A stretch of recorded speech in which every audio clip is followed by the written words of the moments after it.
Le notizie 60 secondi. Il commissario per la ricostruzione Legnini ha firmato 3 nuovi decreti per aumentare i controlli sulla gestione dei contributi. Con un provvedimento disciplina e potenzia la procedura operativa per le verifiche a campione sugli interventi di ricostruzione privata ammessi a contributo per monitorare l'esecuzione e il completamento dei lavori.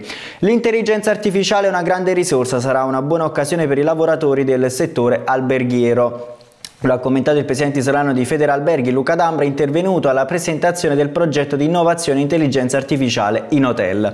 Oggi sabato e domani domenica appuntamento a teatro con la campagna Attori per caso che mette in scena Uomo e Galantuomo, commedia in 3 atti di Edoardo De Filippo. Appuntamento alle ore 21 presso il Cineteatro Excelsior di Ischia.